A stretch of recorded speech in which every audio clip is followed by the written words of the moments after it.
Yeah. Well, we can definitely go ahead and get started as folks probably start to trickle in. I'll introduce myself. My name is Latrice Clark. I'm the one of the co-executive directors for the Truth Telling Project. And I just basically sort of help assist on things like this calls, organizing the Radical Truth Teller, admin, outreach, and I help with the reparations campaign. Keon and Josh, if you want to introduce yourselves, feel free. I know she's already familiar with you, Keon.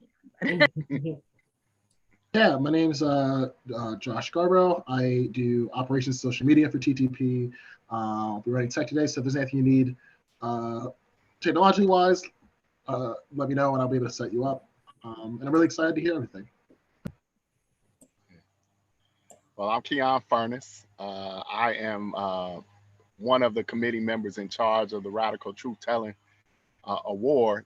And what this award does is it recognizes activism around the country to start, but I imagine we may get some submissions globally in a while. But one of the things that we like to do is to just recognize with a small stipend and allow the Radical Truth Teller awardee to come on and tell their story, talk about what inspired them to do the work that they're doing, and just give us a peek into how the work is being done and all that entails. So I am very happy. As you know, Marshella, Arthur is one of my best friends, and we've known each other over 20 plus years. So, and we both hail from Los Angeles and have made our way around the country. But it's just a joy to finally meet you, though I've been hearing about the great work you've been doing. And I want to, at this point, I guess, unless, is David coming in right now, Josh, or is that you? That's Josh, but Okay. I know he is going to be joining the call. He just said, said he'll be in motion. He, I think, finally finished moving today to his new. Oh, okay. Yeah, so they might be a little bit late joining, but he'll be on the call.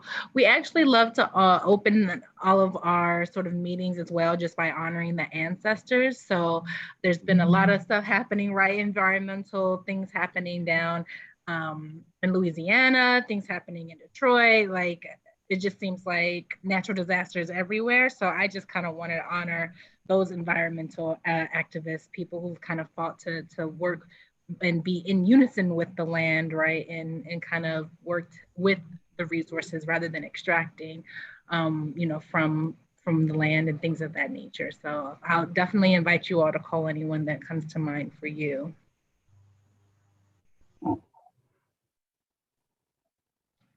While we're waiting for more folks to join as well.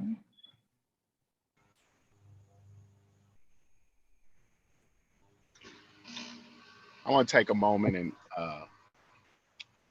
talk about the young people. We have parents on the call, I'm sure, and we just want to keep them in our thoughts as they begin their school year. A lot of things are up in flux, and we're just prayerful and hopeful for healthy and safety amongst our teachers, administrators, and especially the kids as we go into this school year. And we just want to just keep them in mind and keep them in focus. Yeah, I just say my thoughts go out working in the school, and my thoughts go out to administrators, teachers, and the families that I service at my school. I work in a very, very, very impoverished area, and thoughts go out to them.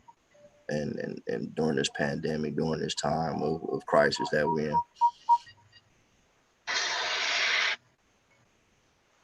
In that same vein that you touched on, Latrice, I want to call in Betty Shabazz and Queen Mother Moore, founding members of the Republic of New Africa, for their dedicated sacrifice and struggle to, bring us back into harmony with the land and try to repair our relationship with the world that we are a part of.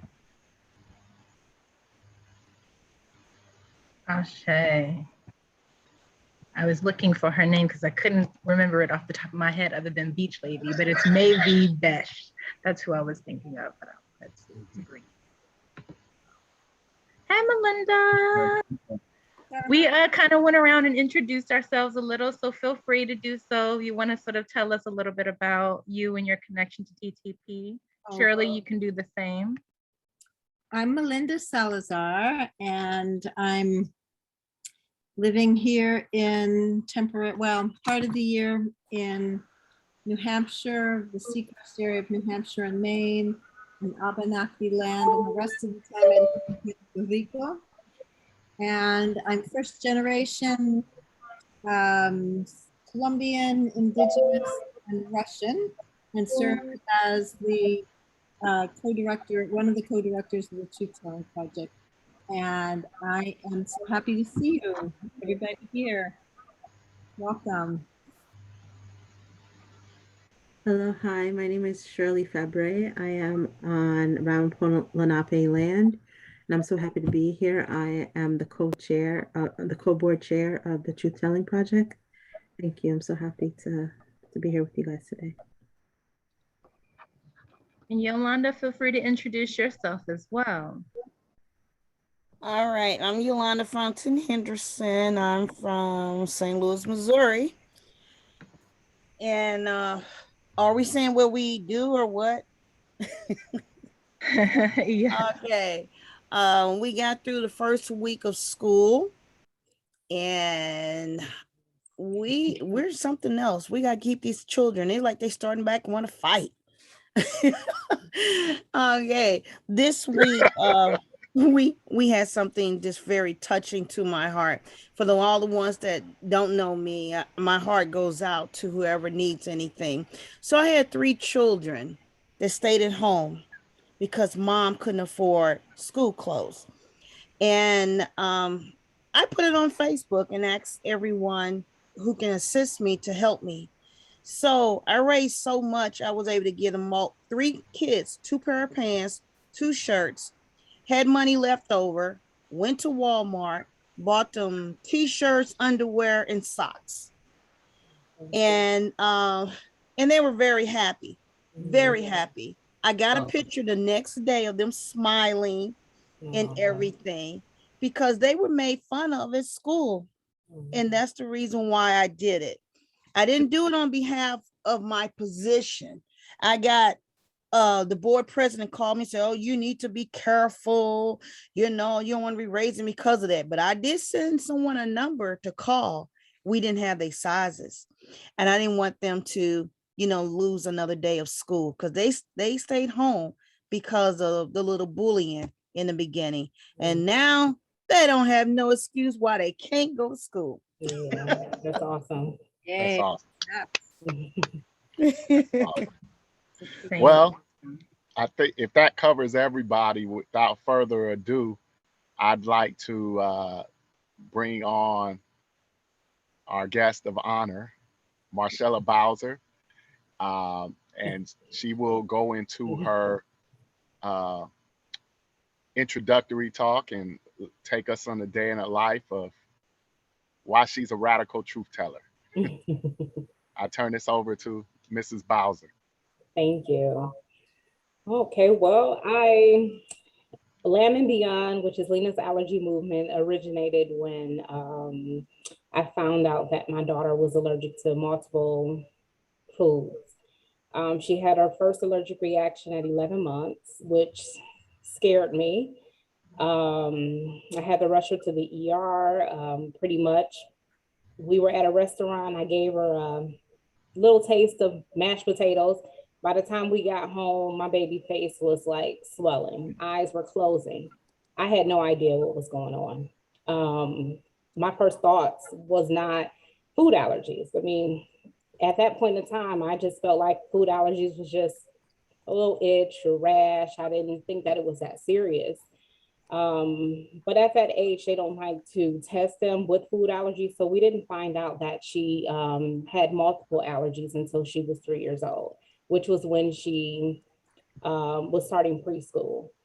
And I was terrified to leave my baby with a teacher with 20 plus students in the classroom, and I just couldn't imagine them remembering that my child was allergic to 7 different things. In addition to just like parents sending their kids to school with peanut butter and jelly sandwiches and just other things that she was allergic to. So I purchased like bracelets for her, awareness bracelets for her. They would end up in her backpack. I mean, I already had anxiety that they wouldn't remember her allergies. So with me providing her with that and it ending up in her backpack, I'm like, she's not safe. So I started creating awareness hair bowls. I felt like that was something that she wouldn't take out and put in her backpack, but also it would be just obvious and pretty much a conversation piece, which would allow people to remember all the things that she was allergic to. So that's how we started Lamb and Beyond with that. And I mean, just pretty much just a fearful mom that wanted to protect my baby. So that's how we began. Now today, are other children in the school or in the community having an opportunity to learn from what you've done to advocate for your child? Are you getting the message out to other parents about how they can get involved and use the hair bows and the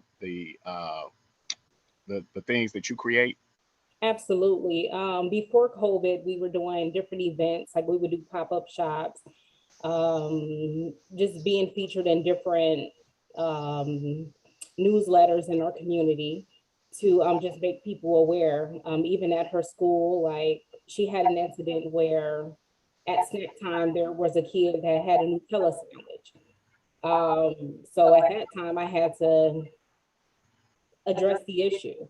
So I had to talk with the principal, the teacher, we all had to sit down, and then we just needed to figure out how to come to a conclusion that these kids are protected, not only my child, but other kids that are in the school. So we pretty much, because of that, they implemented where a picture and each child's allergies were posted like in just different rooms in the building where everyone could see what each kid was allergic to. So that in the event that if they were having an allergic reaction, that the adults and the kids will know, like it could potentially be a food that they were exposed to.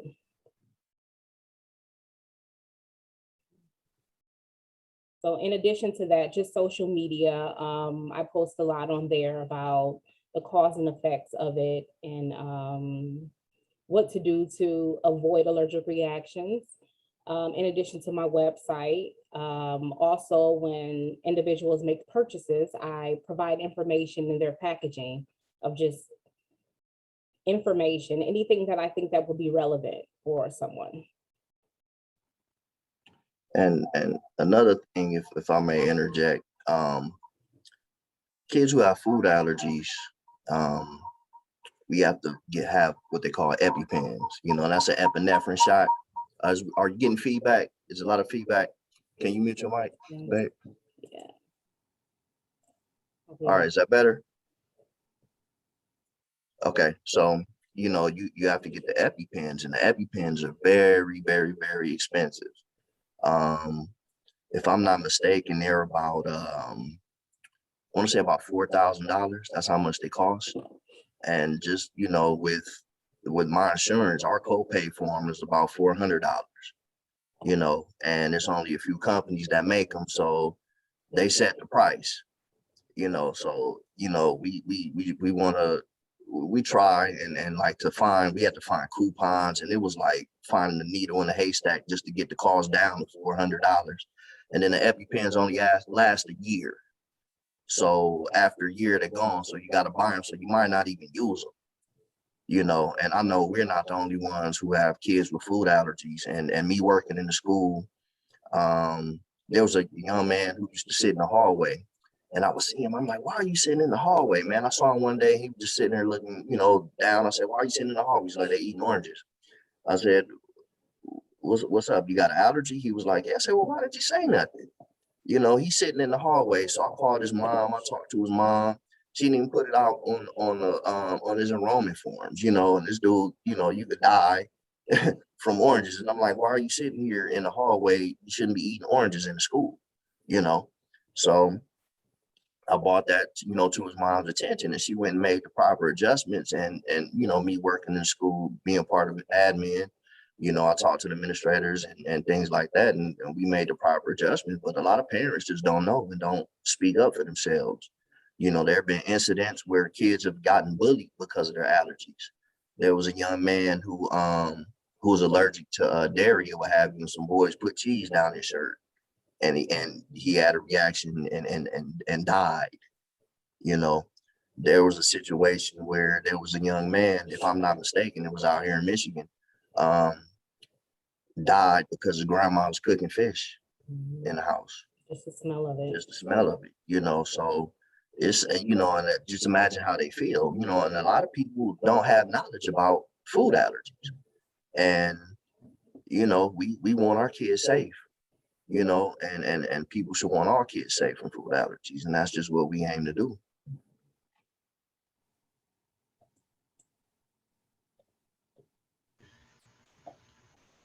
So what has been the okay, wait, we got another question in the chat. Have either of you been able to address the issue of exclusion and prejudice around allergies? Well, yes, because the fact that they have like peanut-free table, well, they used to have like a peanut-free table at my daughter's school. So when she first started the school, she would sit at that table by herself, which was, to me, like, it was sad. Like, I mean, I felt like she was excluded. And in addition to just like when they would have like parties at the schools, you know, my thing is exclude the allergen and not the child. That's my thought. You know, I feel that should no kid be sitting by themselves. So that was another issue that we had to address at her school, to make sure that she felt included and just not alone. And any other kid that felt that way, because if, you know, they're the only kid at that time that is allergic to certain things and they have to sit by themselves, I don't think that it's okay. So that was definitely something that was addressed and was handled. Yeah. And I was there and I spoke with the principal as well. Can you mute your mic back? And the thing is, like, the exclusion has a serious negative impact on kids, you know, especially as a young child, you know, kindergartner, you know, moving up through elementary school, and you sitting there getting excluded because of something you can't eat, something you can't help. You know, that I'm sure that has a psychological impact, and schools got to, you know, focus on that and understand that, you know, uh, like my wife said, exclude the allergen and not the child. You know, I mean, I sat and watched my daughter at birthday parties where she can't have the cake, or, you know, because of the icing is made with sunflower oil or something, you know, and she's sitting there upset. I mean, that's heartbreaking, you know, to see your own child like that. And just imagine, you know, you being around your own peers without your parents around, you know, that it has a negative impact. So, you know, we fought to have them exclude the allergens and do away with that peanut-free table or whatever mess they had going on. You know, that wasn't acceptable. Environmental racism contributes to kids of color being disproportionately affected. Of course, you know, I'm not a scientist and I can't say where food allergies come from, but I mean, yes, environmental racism. You get the worst water, the food deserts, the worst food in your neighborhood, liquor store on every corner. You know, you got to drive 35 miles to get to some fresh vegetables and fresh fruit, of course. Yes, it does. Definitely. I have a question. Was it hard, like, getting the doctors to pay attention to what was going on in the beginning? I remember your wife saying, like, it took a while before they even checked for food allergies. Was that, like, getting that medical attention difficult? And how did you guys work that out, if it was? Thank you. Well, yes, it was in the beginning, because when she had first had her reaction at 11 months. We weren't even sure exactly what it was. It was just like, they were like, well, find out what was in the mashed potatoes, and that's what she's allergic to. So considering that it was new, we didn't really like force them to do an allergy test. And then after just like researching and finding out, like, we weren't the only ones, it's so many people that was going through this. Then they tested her at 3. So I have a 4-year-old now, and in the beginning, they asked me to give her certain things just to see if she was allergic. They didn't want to test her, but I forced them to test her before I gave her any table food. And come to find out, one of the things that they wanted me to give her was egg, and she's allergic to egg. But I wasn't going to go through that again. So at, I think, like 11 months with my youngest, I made them test her. And I'm glad that I did, because I never want to experience what I experienced with my oldest. It was horrible. So that's one of the reasons why, like, I provide the information that I have to people so that they're aware that food allergies, they exist, life-threatening ones exist. There are mild ones, but there are severe ones, and it can happen to anyone. You're not just born with allergies at times. They develop over time. You can be 10 years old. I just met a boy that my daughter skates with. He ate peanuts and tree nuts like forever. And then when he turned 7, he had some kind of banana, I think some kind of cake, and he had a reaction. And it's just something triggered it. So it can definitely happen to anyone at any time. This is Dave Ragland. How you doing? Congratulations and thank you for your work. I'm curious if you think that, because like so many more kids have allergies nowadays, like when we were growing up, like, you know, we really didn't hear about it that much. Is it processed food? Is it like industrial chemicals? Like, what are people thinking the source of the allergies are? Well, I think that plays a part in it, but I also think that when we were younger, we were just misdiagnosed. Like, for example, my daughter, she was always congested, couldn't figure out like why she was always congested. I'm like, well, maybe it's because she's now exposed to more kids. Well, she was drinking a lot of milk. And when they finally did the allergy test, they found out she was allergic to milk, and that was causing the congestion. So I think that when I was younger, you know, when we were younger, if you're congested, you have a cold. I don't think people looked into or knew that it could have been caused by allergies.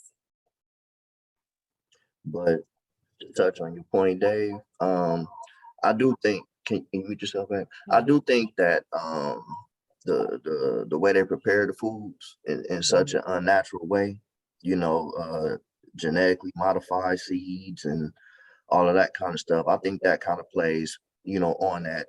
And, you know, it's just an immune response the body's giving, like, hey, I don't, you know, we don't need this, you know. So I think that the way that the food is processed and the chemicals, it could be pesticides, it could be anything, but the fact that it's not natural, I think that kind of stuff has a part in it as well. It starts something in the body that just, you know, you just go haywire.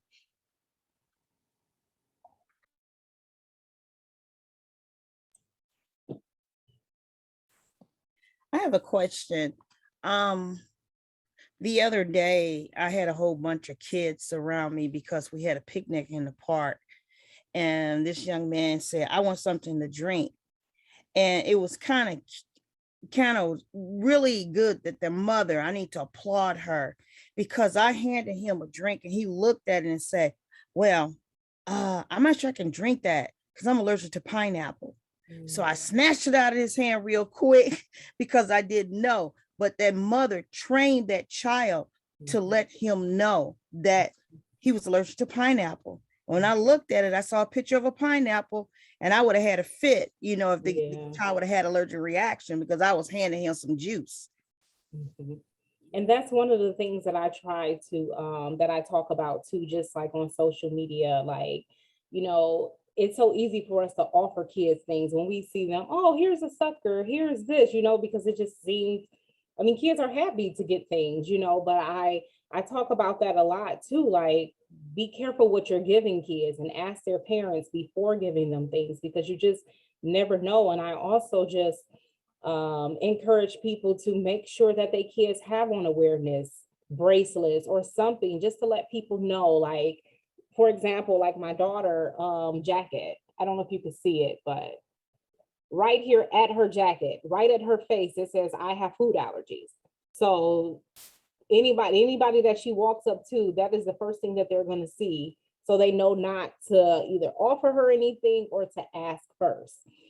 So that's why I think that what we're doing is so important, with just like providing visible bracelets and hair bows and just anything that I can think of that I know that kids will love and that they will keep on, to just bring awareness to what they're going through.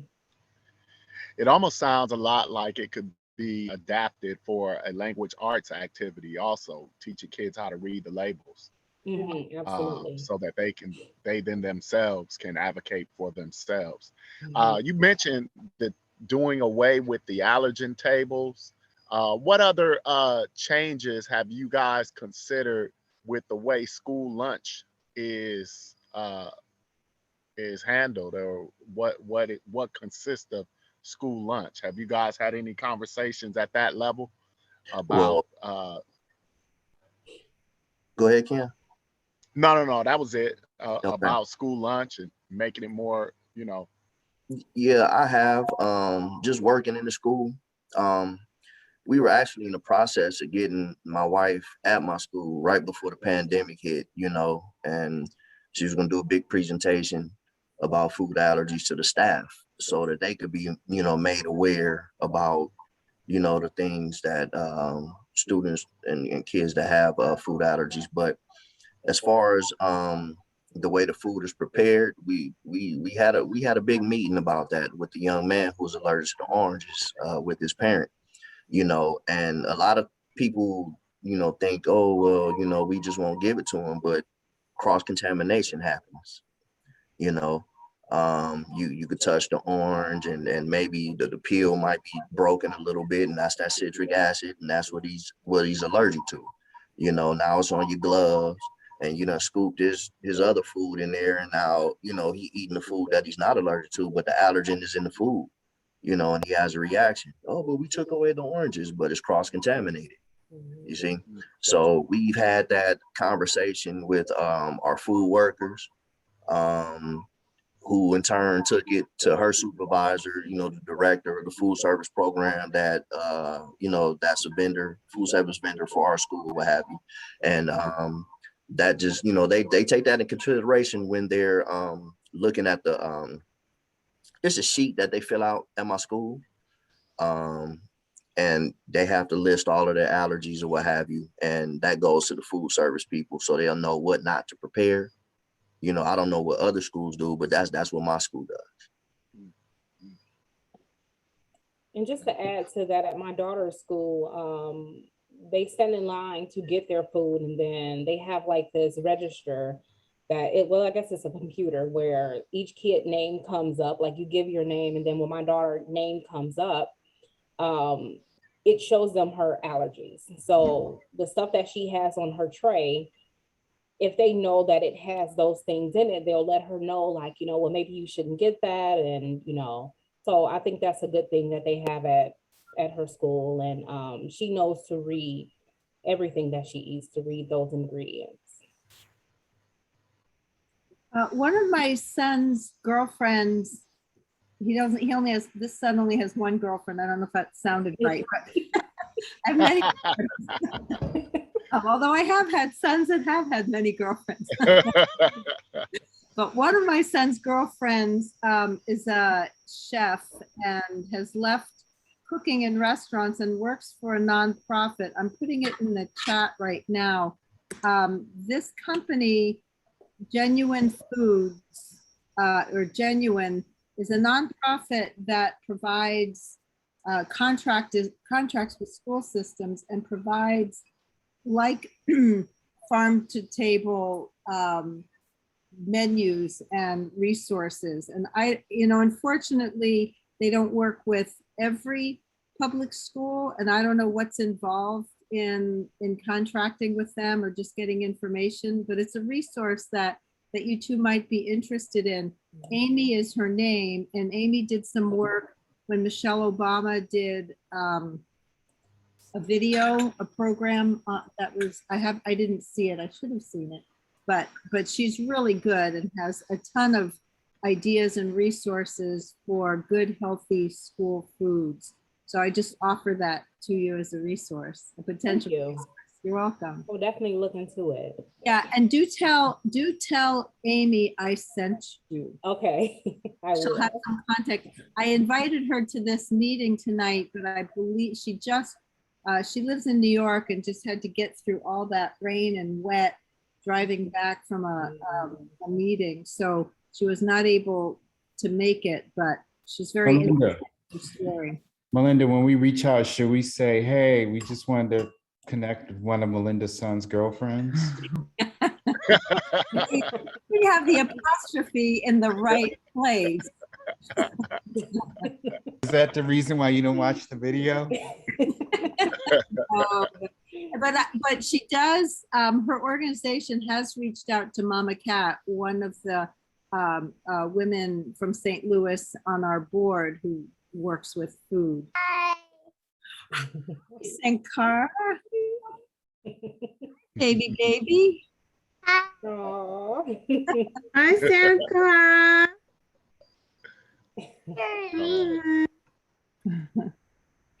Can you go on video? Say it again. Shirley, they want you to turn on your camera. Oh, I don't have a good internet right now, Sweetie Pie. So it won't work well if I put it on, but another time. Okay?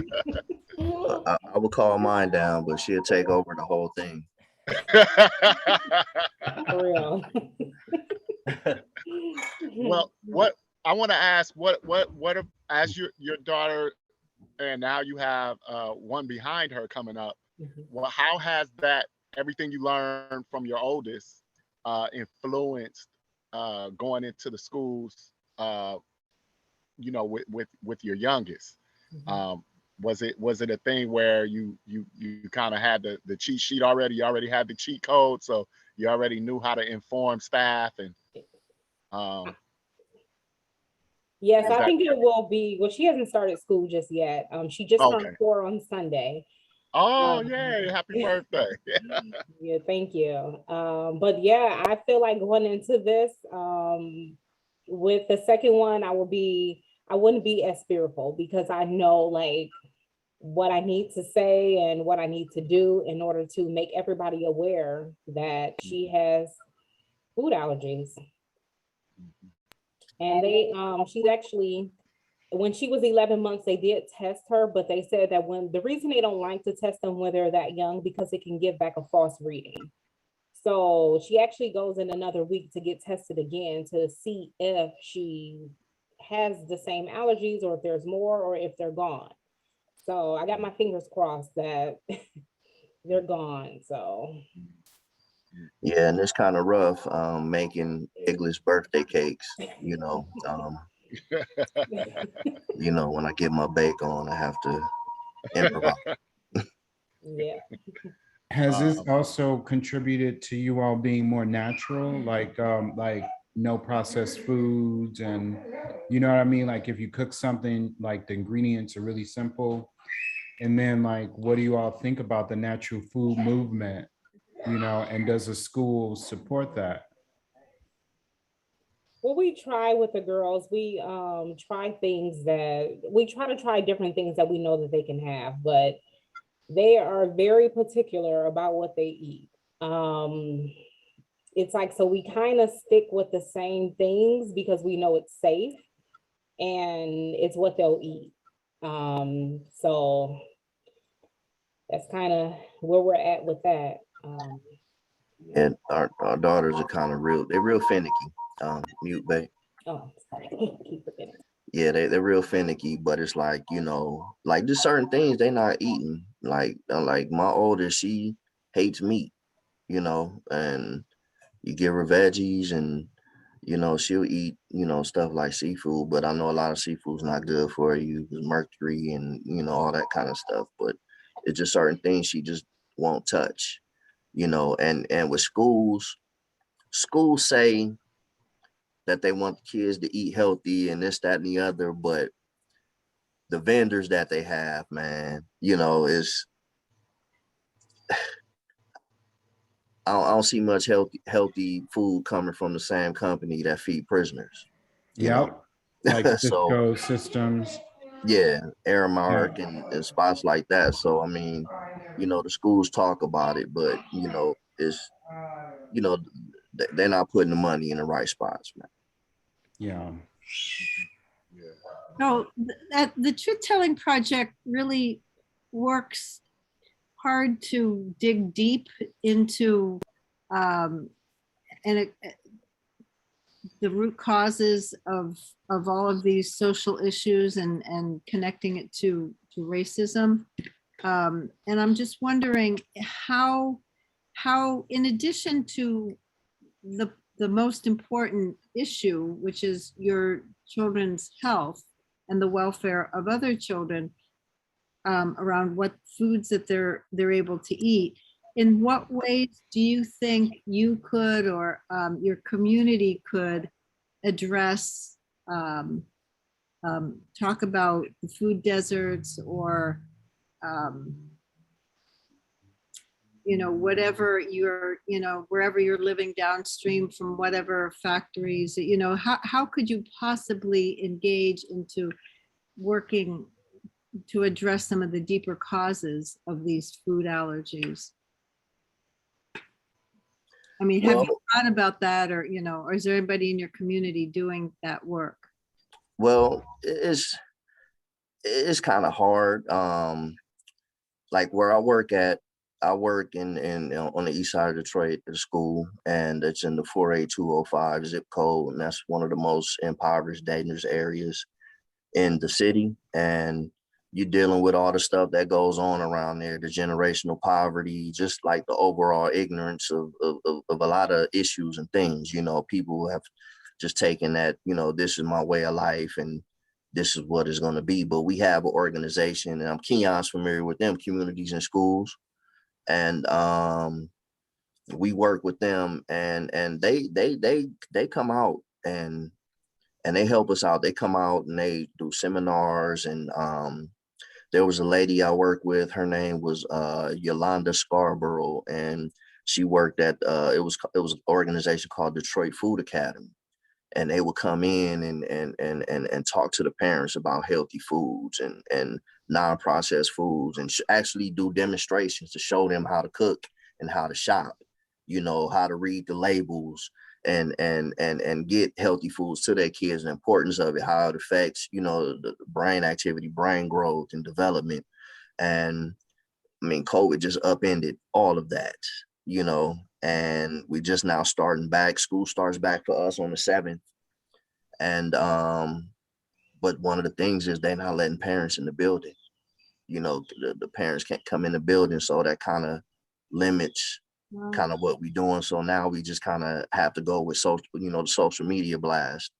Everybody has a phone in their hand at all times, scrolling Instagram, Facebook, or what have you. So we just try to blast it out there on social media. Cool.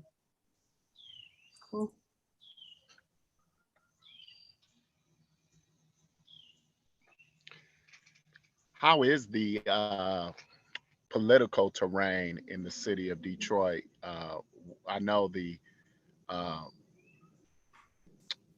amongst any of the myriad of issues we have in this country, the subject of going back to school or not, and then children's safety in school is something that, especially in a city like Detroit, could become very politicized.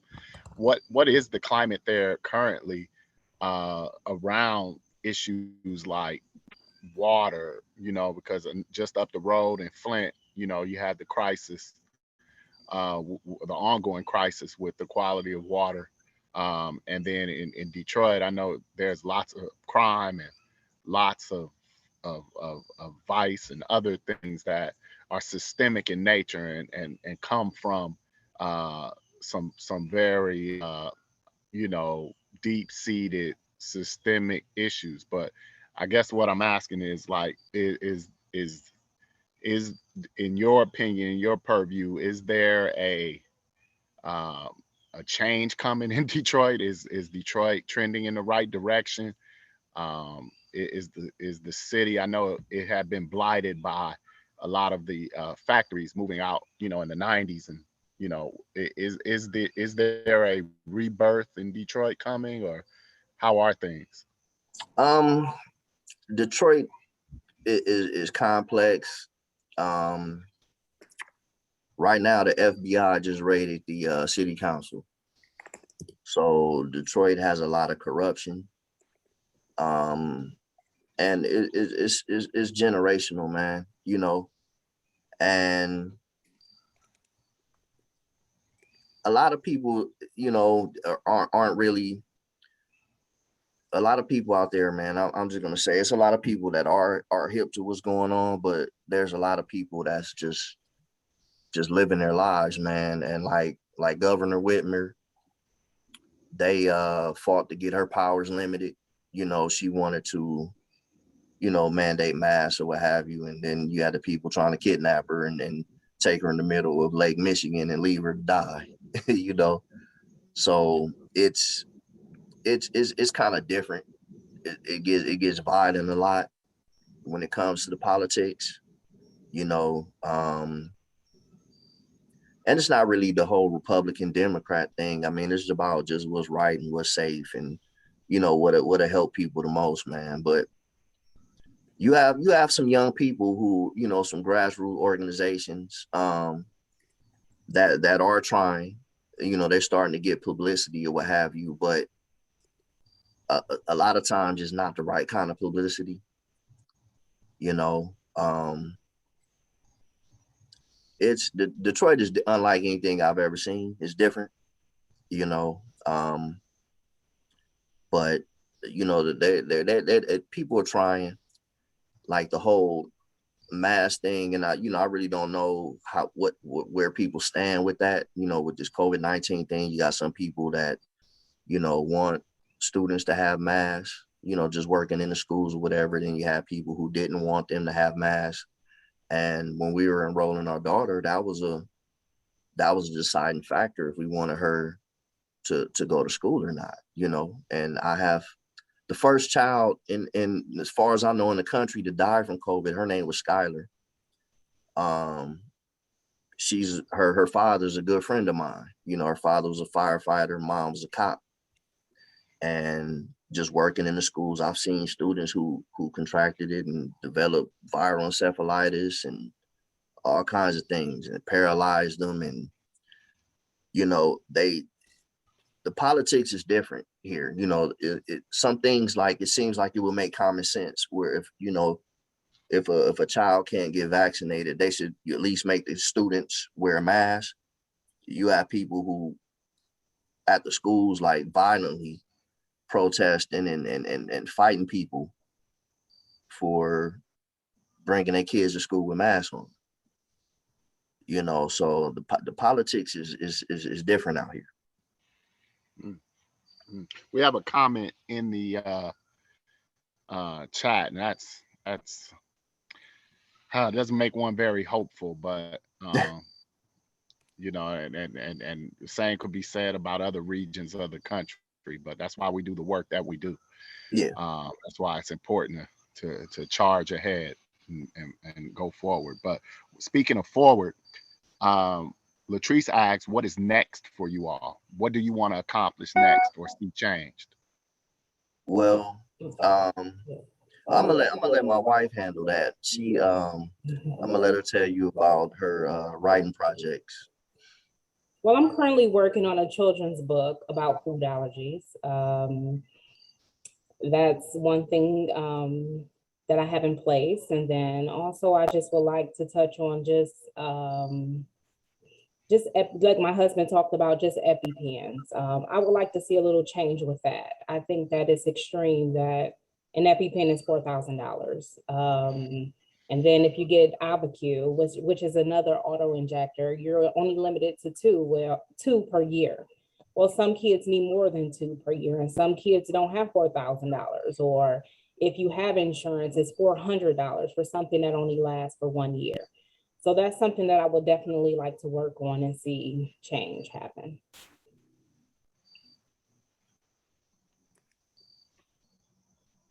We also would like to have you share your website and anywhere people can donate. We're going to have that listed on our website as well for people to support you. So any avenue that you Venmo, whatever you feel comfortable sharing, but like if you can just give us that information so we can make sure that you're getting support. Sure. I've put in my Cash App, and I have Zelle. And I'm sorry, did you want me to also include my website? Mm-hmm. Okay. Absolutely. Okay.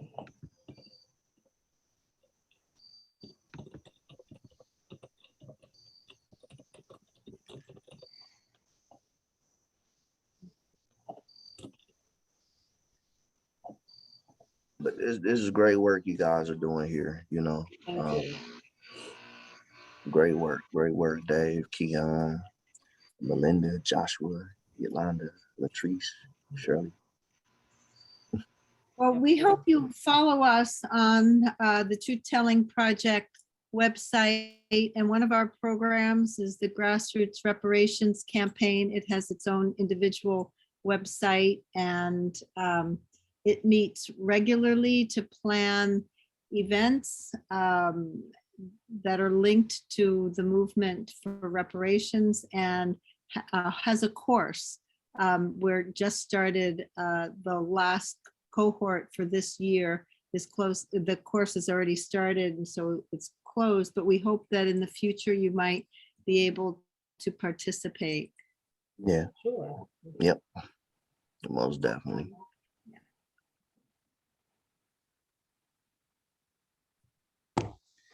And Artist, just so good to see you. I haven't seen you in a minute. Yeah, Dave, it's been a while, man. Since we was kicking it in Detroit. Yeah, with the seersucker suit. Right. How do you two know each other? We went to college together. Ah. Yep. Dave is that's my one of my brothers. Yep. Awesome. Yeah. So Dave, I'm just curious about the food that, your thoughts on the food that you both feed Sankara and don't feed Sankara, and what your thoughts as they enter the mainstream. Well, you're going to do homeschooling, right? Actually, no, but the school that we're sending Sankara to is like a farm school. Cool. And, you know, I don't know if folks know, but I've been living on a farm for the last 3 years, 3 years, yeah. And basically it's all farm to table food. What we can't get farm to table, we get organic and at a co-op. So we try to get food without if we can't pronounce it, why should we eat it? So that's our philosophy. And you know, Sankara is really also good at foraging. And that's basically like when you walk around the forest, what foods are there that you can eat, and actually knowing, you know, like what, you know, like what you can eat, you know what I mean? So I've never, like, I wish I would have grown up like that, but it's like a whole It's like a whole thing. And it also speaks to the way that we eat in our society is just very unnatural, like fitting it into like 3 meals, and trying to set up like, gotta have this, gotta have that, gotta have this. And really people should be high. Hello. She just heard herself on stairs. She like, nah. Yeah. Hi. Hi. Hi. I love when the children make their appearance. Okay. Yes. Okay. Oh, You big Yeah, girl. we talking about you. And beyond. You are a big girl because you're 4 now. big sisters made it too.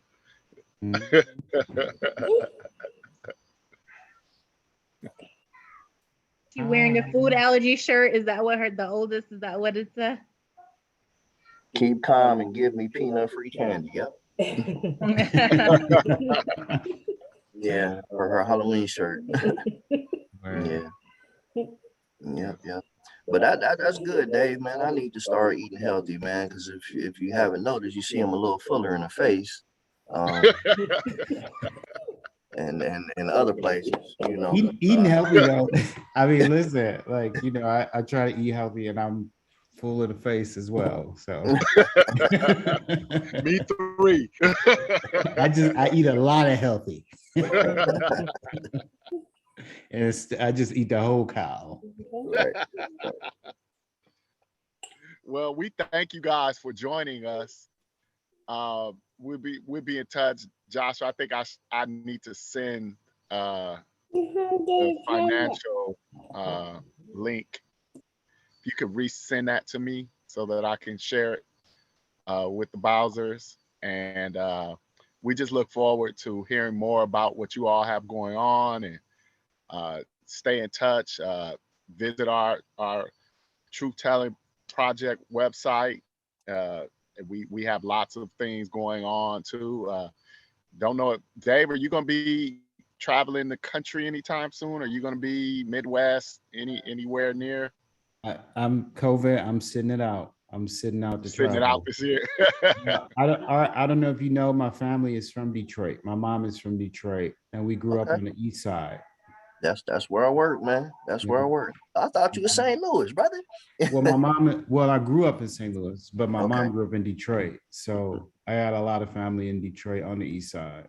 Okay, there it is. Hey, some might be in my school, man. Off of Mac. Mac and yeah.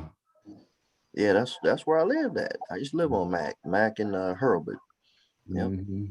Yeah, that's X nice area.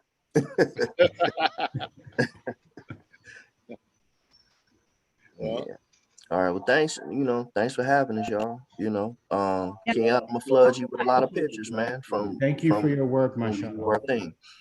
Stay Yeah. healthy. Yep. Stay healthy. Stay healthy, guys. Keep up the good work. Thank All right. you. Thank you Thank all. you so much. Thanks for having us. So much. Bye. Bye. Bye.